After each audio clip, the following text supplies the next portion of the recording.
ঠাকুর অভিরাম পরমহংসঙ্কর সুন্দর লেখনী মূলর গোটিয়ে ধাড়ি উপরে আমার টিকে সন্দেহ আসে। আজ্ঞা কাহিকি বাপা একথা ঠাকুর লেখিলে তুম্ভ ঘরু ভাত সরিলা আহে ভগত বৎসଳ কিস তুম্ভଙ୍କୁ ଭୁଞ୍ଜାଇବି ଅସ୍ତ ହେଉଛି ବେଳ। କାହିଁକି ଲେଖିଲେ?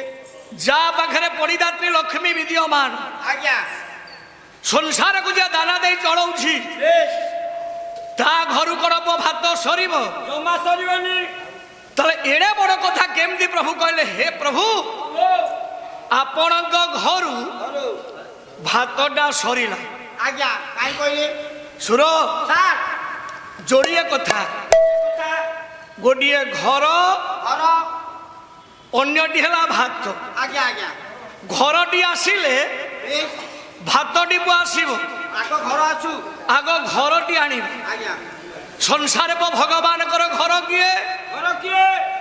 ମଣିଷ ବୁଝୁନି ବୋଲି ଆଜ୍ଞା ଖାଲି ମାର୍ବଲ ଚଟାଣ ପକେଇକି 10 ମହଲା କରି କେମିତି ଭଡା ଲଗେଇବି ଟଙ୍କା ଆସିବ ବ୍ୟାଙ୍କରେ କଥା।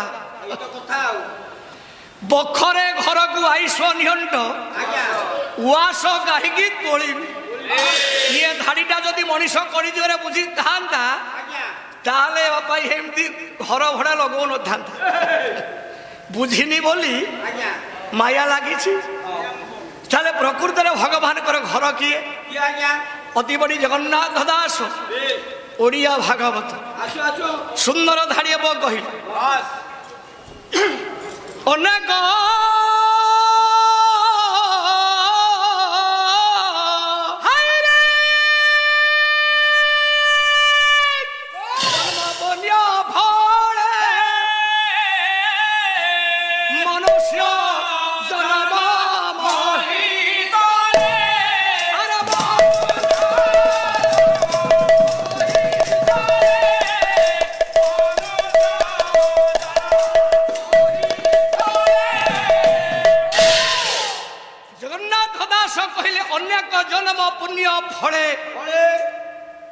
ମନୁଷ୍ୟ ଜନ୍ମ ମହି ତଳେ।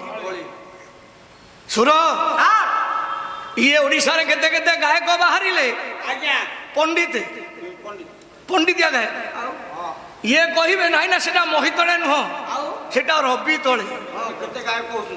ଆଚ୍ଛା ଜଗନ୍ନାଥ ଦାସ ଯେତେବେଳେ ଲେଖିଲାଙ୍କୁ ପଚାରିକି ଲେଖିଥାନ୍ତା ଆଜ୍ଞା? ସିଏ ତ ଜଗନ୍ନାଥ ଦାସ ଲେଖିଲେ ମହି ତଳେ। ଆଜ୍ଞା ଇଏ ଓଡ଼ିଶାର ଗୁଡ଼ିଏ ପାଲାବାଲା ଆସିବେ ନାଇଁ ସେଟା ଭୁଲ, ସେଟା ରବି ତଳେ। କଣ ମନ ଇଚ୍ଛା ଯିଏ ଲେଖିଛି ସିଏ ତାର ଚିନ୍ତାଧାରା କରି ଲେଖିଛି ନା। ଯାହାକୁ ଆମେ ପୂଜା କରୁଛେ ବନ୍ଦନା କରୁଛେ ସେଇ ଭାଗବତ ପୂଜ୍ୟ ନମସ୍ୟ, ତାକୁ ଆମେ ଭୁଲ କରିବା ଜମା ନୁହେଁ।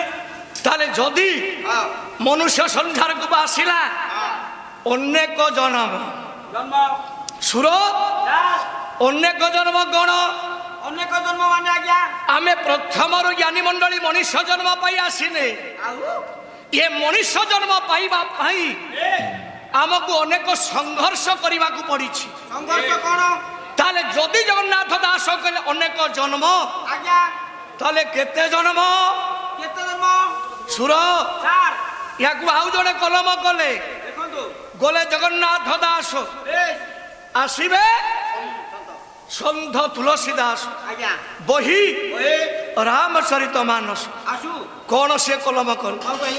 ଆଗର ଲାଘ ଯାର ଚୌରାଶେ ଶ୍ରୀରାମ ଜୟ ରାମ ଜୟ ଜୟ ଆଗର ଲାଘ ଯାର ଚୌରାଶେ ଶ୍ରୀରାମ ଜୟ ରାମ ଜୟ ଜୟ ଆଦି ଧ୍ୱନି ଭ୍ରମ ଦୈହ ଦେବ ବିଦ୍ୟାସେ ଶ୍ରୀରାମ ଜୟ ରାମ ଜୟ ଜୟ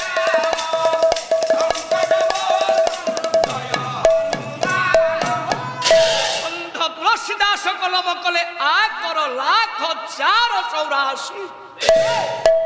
84 ଲକ୍ଷ ଯୋନି ଭ୍ରମଣ କରି ଆମେ ଦିବ୍ୟଧାରୀ ମଣିଷ ଜନ୍ମ ପୁଅ ପାଇଲେ। ପାଇଲେ এই যে 84 লক্ষ জনির আমরা ভ্রমণ কলে আজ্ঞা কোউ জনিরে কেতে ভ্রমণ করিছে? কোউ জনিরে কেতে? শ্লোকটিয়ে পড়িবা। পড়ন্তু ভালো শ্লোক। ଆଉ ଦାସକ ଭଳି ଅଳିଆ ନା ନାଇଁ ଆମର ସଫା। ଆମେ ଯେତିକି ଶିଖିଛେ ସାଇଜରେ ଯିବ। ଆଉ ଆଉ ଦାସେ ତ ଧାଡ଼ି ଧରି ନାହାନ୍ତି, ତେଣୁ ତାଙ୍କ ମନ ଯାହା ପଇଲା ଆଜ୍ଞା ଭୁଲ ହଉ ହଁ। ଠିକ ହଉ ଚଲେଇଛନ୍ତି। ହଁ ଯାହା ଯିବା ଧାଡ଼ିରେ ଆଉ ଶୁଣ 84 ଲକ୍ଷ ଜଣିର ନିରୂପଣ ମଣିଷ ଯଦି ବୁଝିବ ଆଜ୍ଞା ତାହେଲେ ବେଳେ ବେଳେ ମଣିଷ କହିଦଉଛି କ୍ରୋଧବଶ ହୋଇ ଆଜ୍ଞା ମୁଁ ଆସିଛି ଦିନେ ଏ ଯିବି ଦିନେ ହଁ ପକେଇବି ବାହାରେ। କଣ ଅଛି ସଂସାରେ ঠিক না আজ্ঞা সে বুঝিনি ନାଇଁ ପରା। যে কেতে কষ্ট করি এ সংসারକୁ শরীর পাইকি আসিছি আহা। তেଣୁ ସିଏ ମଣିଷ ଶରୀର ବୁଝିନି ବୋଲି ଆଜ୍ଞା ଅବାଡିଆ ପୁଅ ହଉଛି। ହଉଛି ନା ତାହେଲେ କେତେ ଜନି ଯୋଉ ଆମେ 84 ଲକ୍ଷ ଜନି ଭ୍ରମଣ କଲେ ଏ କୋଉ ଜନିରେ ଆମେ କେତେ ଭ୍ରମଣ କରିଛେ କରିଛେ ଶ୍ଲୋକଟିଏ ପଢିବା କରନ୍ତୁ ଆଜ୍ଞା ହିସାବ ରଖେ ଆଜ୍ଞା କୁହନ୍ତୁ। ସ୍ଥାବର ବିଂଶତି ଲକ୍ଷିଓ ଜଳ ନବ ଲକ୍ଷ ମୟ ରୁଦ୍ର ଲକ୍ଷ ପକ୍ଷୀ ନାମ 10 ଲକ୍ଷ ପଶ୍ୱାଦିନାଂ 10 ଲକ୍ଷ ଚତୁର ଲକ୍ଷ ଜବାନ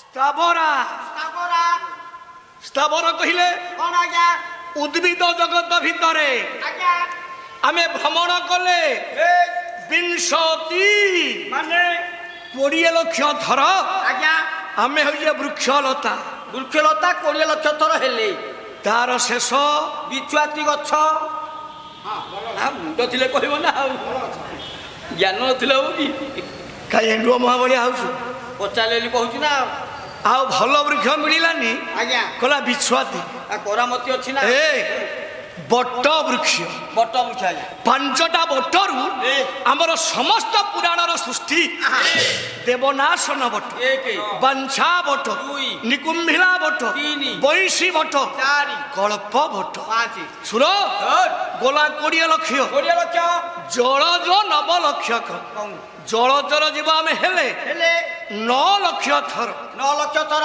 ତାର ଶେଷ କଙ୍କଡା ତୋତେ ମୁଣ୍ଡିଆ ମାରୁଛୁ ତୁ ଟିକେ ଥରେ ଏ ବସ ତୁ ଥରେ ବସ କଙ୍କଡା କହୁଛୁ 9 ଲକ୍ଷ ଥର ଯୋଉ ଜଳଚର ଯିବ ଆମେ ହେଲେ ବାପା ୟାର ଶେଷ କହୁଛି ପବିତ୍ର ଶଙ୍ଖ 29 ଗଲା ଗଲା କୃମୟ ରୁଦ୍ର ଲକ୍ଷାସ କୃମି କୀଟ ଜନିରେ ଏ ଆମେ ଭ୍ରମଣ କରିଛେ 11 ଲକ୍ଷ ଥର 11 ଲକ୍ଷ ଥର ତାର ଶେଷ 10 ପୋକ ବସେ ଏ କଥା ତାକୁ ଆସିଛି 10 ପୋକ ଚଣ୍ଡାଳ ଏ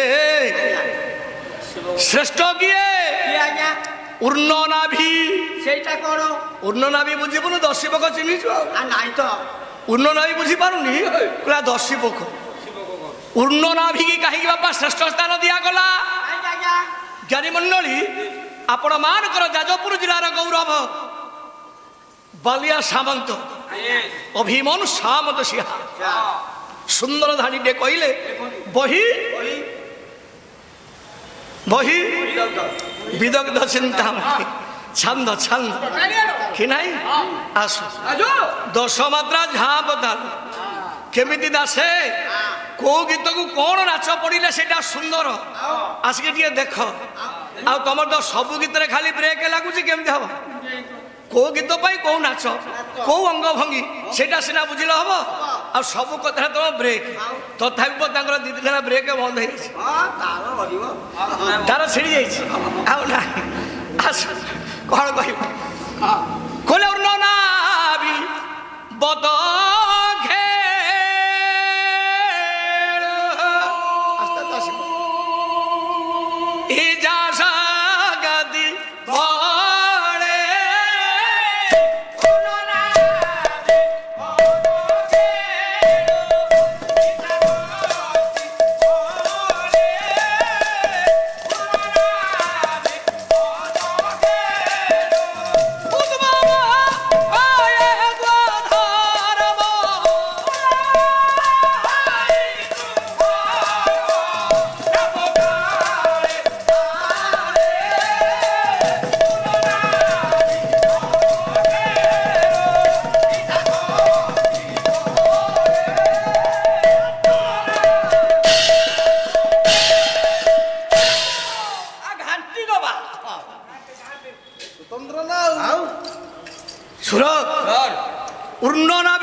ବୁଢିଆଣୀ ବୁଢିଆଣୀ ବୁଢିଆଣୀ କି ବାପା କାହିଁକି ଶ୍ରେଷ୍ଠ ସ୍ଥାନ ଦିଆଗଲା? କାହିଁକି ଆଜ୍ଞା?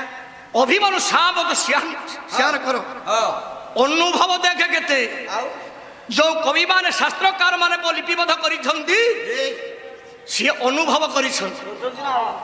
ତାଙ୍କ କଥା ଆମେ ବିକିକି ପଇସା ନେଇକି କୁଟୁମ୍ବ ପୋଷଣ କରୁଛୁ। ଆମେ କଣ ଅନୁଭବ କରିଛେ? ଆମେ ଘୋଷିଛୁ ଗାଉଛୁ। ଯିଏ ଲେଖିଛନ୍ତି ସିଏ ଅନୁଭବ କରିଛନ୍ତି। ଇଏ ସୃଷ୍ଟିଟା ଯାହା କାହା ଭଗବାନ ସୃଷ୍ଟିକି ସର୍ଜନା କରନ୍ତି, ପାଳନ କରନ୍ତି, ଆଜ୍ଞା ସଂହାର ମଧ୍ୟ କରନ୍ତି। ସୁର ବୁଢିଆଣୀ କଣ କରେ କଣ କରେ? ନା ଭିରୁ ବାପା ଜାଲ ସୃଷ୍ଟି କରି କରିବ ଖାଦ୍ୟ ଆସିଲେ ଭକ୍ଷଣ କରିବ। ବାସ୍ ପୁନର୍ବାରକୁ ଖାଦ୍ୟ ଅଭାବ ଘଟିଲେ ସୃଷ୍ଟି କରିଥିବା ଜାଲକୁ ଆଜ୍ଞା ଆପେ ଆପେ ଆପେ ଆପେ ଧ୍ୱଂସ କରିବ। କରିବ ତାହେଲେ ଭଗବାନଙ୍କ ସୃଷ୍ଟି ସହିତ ବୁଢିଆଣୀ ଘୋଷାର ମା ସାମଞ୍ଜସ୍ୟ ଅଛି। ଅଛି ଗଲା କେତେ 40 ଲକ୍ଷ ପକ୍ଷୀ ନାମ 10 ଲକ୍ଷ ଆହା ପକ୍ଷୀ ଯୋଡ଼ିରେ ଆମେ ଭ୍ରମଣ କଲେ 10 ଲକ୍ଷ ଧର 10 ତାର ଶେଷ ବଲର କୁକୁଡ଼ା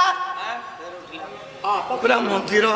ହଉ ଭଲ କଥା କହୁନୁ ଏ ଶୈବ ପୀଠରେ କଣ ବ୍ରଏଲର କୁକୁଡ଼ା କଙ୍କଡ଼ା ଚଲେଇଛୁ ଲୀଳା କଥା ପଡିଲା ବୋଲି କହୁଛୁ ବସ 10 ଲକ୍ଷ ପୁଅ ଆଜ୍ଞା ପକ୍ଷୀ ଯୋଡ଼ିରେ ଯୋଉ ଭ୍ରମଣ କଲେ ତାର ଶେଷ କିଏ? ଶେଷ କିଏ? ମୟୂର। ମୟୂର କାହିଁକି ଶେଷ ହେଲା? ମୟୂରକୁ କାହିଁ ଶ୍ରେଷ୍ଠ ସ୍ଥାନ ଦିଆଗଲା? କାହିଁକି ଆଜ୍ଞା? ସୁର ଶାସ୍ତ୍ରକାର ସେଇ ଅଭିମନ୍ୟୁ ସାବତ ସିଂହା ଆଜ୍ଞା ଆଜ୍ଞା ବିଦଗ୍ଧ ଚିନ୍ତାମଣି କଣ କହିଲେ? କ୍ଳବ୍ରାକୃତ ପ୍ରେମ ମୋର ଦେ ଜୟ ରାଧା ହରେ ଜୟ ରାଧା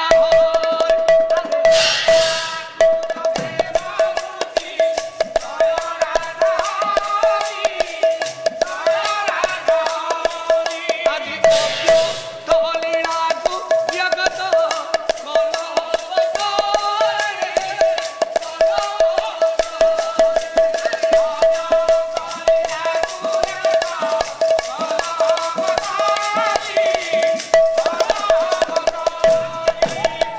ପ୍ରାକୃତ ପ୍ରେମ ମୂର୍ତ୍ତି ଜୟ ରାଧା ହରି।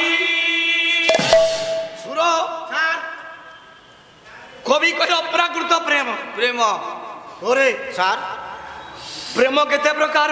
ପ୍ରେମ ଗୋଟିଏ ପ୍ରକାର ସେ ପ୍ରେମଟି କଣ? ଆଇ ଲଭ୍ ୟୁ ଯାହା ହଉ କି ଜ୍ଞାନ ସାର। କି ମୁଣ୍ଡ ମୋର ସୁର ସାର୍ ପ୍ରେମ ବିଭିନ୍ନ ପ୍ରକାର ଥିଲେ ସୁଧା ଆଜ୍ଞା ସାରାଂଶକୁ ନେଇ ଏଇ ଦୁଇ ଭାଗରେ ବିଭକ୍ତ କରାଯାଇଛି। କଣ କଣ ପ୍ରାକୃତ ପ୍ରେମ ପ୍ରେମ ଅପ୍ରାକୃତ ପ୍ରେମ। ଜାଣିବା କେମିତି? ପ୍ରକୃତି ଦ୍ୱାରା ଯାହା ସୃଷ୍ଟି ଆଜ୍ଞା ତାହା ହଉଛି ପ୍ରାକୃତ ପ୍ରେମ। ପ୍ରେମ ଅପ୍ରାକୃତ ପ୍ରେମ ସେଇଟା କେମିତିଆ? ଯାହା ପ୍ରକୃତି ଦ୍ୱାରା ସୃଷ୍ଟି ନୁହଁ। ନୁହଁ ସେ ପ୍ରେମ କିଏ? କିଏ ଆଜ୍ଞା? ରାଧା କୃଷ୍ଣଙ୍କର ପ୍ରେମ ଯାହା ଯାହା ତାହା ହଉଛି ଅପ୍ରାକୃତ ପ୍ରେମ। ପ୍ରେମ ଆଉ ଯେତେ ରହିଲା ମା ପୁଅ ମା ପୁଅ ସ୍ୱାମୀ ସ୍ତ୍ରୀ ଆଜ୍ଞା ଭାଇ ଭଉଣୀ ଭାଇ ଭଉଣୀ ଇଏ ହଉଛି ପ୍ରାକୃତ ପ୍ରେମ। ପ୍ରେମ କିନ୍ତୁ ଯାହା ରାଧା କୃଷ୍ଣଙ୍କ ଦ୍ୱାରା ଦ୍ୱାରା ସୃଷ୍ଟି ପବିତ୍ରତା ଶାଶ୍ୱତ ପ୍ରେମ ପ୍ରେମ। ତାକୁ କୁହାଯାଏ ଅପ୍ରାକୃତ ପ୍ରେମ। ପ୍ରେମ ଯାହା ହଉ ଆଜ୍ଞା ପକ୍ଷୀ ହେଲା ମୟୂର ଆଜ୍ଞା ସୁର ସାର୍ ପଶୁ ଆଦି 30 ଲକ୍ଷ ଲକ୍ଷ ପଶୁ ଜଣିରେ ଆମେ ଭ୍ରମଣ କଲେ 30 ଲକ୍ଷ ଧର 30 ଲକ୍ଷ ଥର ତାର ଶେଷ ମେଣ୍ଢି ଚଲେଇଛି ଆଉ 6 ପିସ୍ ମାଛ ଟାଣି ଦେଇଛି ଝଡେଇ ହଉଛି ଆଉ କଣ? ହେଲା ମେଣ୍ଢି ଆରେ ଶିବ ପୀଠ ଆଉ ଏଇ 5 ଦିନ ତମେ ପାଲାବାଲା ଟିକେ ଆମିଷ ଛାଡ଼ିଦେଲେ ହବନି? ଆମିଷ ଖାଇଲେ ଦୁର୍ବଳିଆ ହେଇଯିବୁ। ପାଲାବାଲା କେତେ ସିଆଣିଆ। ଆଉ ଏଇ 5 ଦିନ ଏ ଜାଗାରେ ପାଲା ହବ ନୀଳକଣ୍ଠେଶ୍ୱରଙ୍କ ଆଗରେ। ଏଇ 5 ଦିନ ସାଦା ଖାଇଲେ କଣ ଅସୁବିଧା ହଉଛି? ସଇଲାଣି ତ ଆଉ କଣ କରିବା? ଏ ପାଲା ବାଲା ମାନୁନାହାନ୍ତି ପରା। ବିଦଗ୍ଧ ମଣ୍ଡଳ ଆଜ୍ଞା ସୁର ଆଜ୍ଞା ପଶୁ ପଶୁ ପଶୁ ଆଜ୍ଞା ଠିକ ଶ୍ରେଷ୍ଠ କିଏ? କିଏ ଆଜ୍ଞା? ଲେଖା ଯାଇଛି ସ୍କୁଲ କାନ୍ଥରେ ଜାତୀୟ ପଶୁ ବାଘ ବାଘ। ବାଘ ସୁରରେ କହୁନାହାନ୍ତି କିନ୍ତୁ ଆମେ ହଁ ଇ ଅଦିଆବଧି ଆମେ ଗୋମାତାକୁ ପଶୁ ବୋଲି କହୁଛୁ। ପଶୁମତା ଚାରିଟା ଗୋଡ଼ ପଶୁ। ଯୋଉମାନେ ବୁଝି ନାହାନ୍ତି ହଁ ସେମାନେ ମଧ୍ୟ କହୁଛନ୍ତି, ଯୁକ୍ତି କରୁଛନ୍ତି ଆଜ୍ଞା ଇଏ ପଶୁ ଭିତରେ ଶ୍ରେଷ୍ଠ ହଉଛି କିଏ? ଗୋମାତା। ଗୋମାତା ନାଇଁ, ନାଇଁ ଯାହା ସ୍କୁଲ କାନ୍ଥରେ ଲେଖା ହେଇଛି ଆଜ୍ଞା ଜାତୀୟ ପଶୁ ହଁ ବାଘ, ବାଘ ଠିକ। ଠିକ ସାର୍ ନମସ୍ତେ। କାହିଁକି ଆଜ୍ଞା ଦେଖେ କହୁନାହାନ୍ତି ଆମେରିକାର ହଁ ଚିକାଗୋ ସହରରେ ପଣ୍ଡିତ ମାନଙ୍କର ସମ୍ମିଳନ ଚାଲିଛି। ଭାରତରୁ ଯାଇଥାନ୍ତି କିଏ? ପଣ୍ଡିତ ବିବେକାନନ୍ଦ। ସମସ୍ତଙ୍କର ଭାଷଣ ସରିଲା, ଆଜ୍ଞା ଶେଷରେ ଆଙ୍କୁ ଦିଆଗଲା ସମୟ। ସମୟ ଅନ୍ୟ ପଣ୍ଡିତ ମାନେ ପ୍ରଶ୍ନ କଲେ, କହିଲେ ଆଜ୍ଞା ଆପଣ ଭାରତରୁ ଆସିଛନ୍ତି, ଗୋଟିଏ କଥା କୁହନ୍ତୁ, ଆପଣଙ୍କ ଭାରତରେ ଆହା କୋଉ ପଶୁର ହଁ କ୍ଷୀର କ୍ଷୀର ସବୁଠାରୁ ସ୍ୱାଦ? ସ୍ୱାଦ ବିବେକାନନ୍ଦ ଉତ୍ତର ଦେଲେ, କଣ କହିଲେ ଆମ ଭାରତରେ ପଶୁମାନଙ୍କ ଭିତରେ ହଁ ମଇଁଷି କ୍ଷୀର ସବୁଠାରୁ ହଉଛି ସ୍ୱାଦ।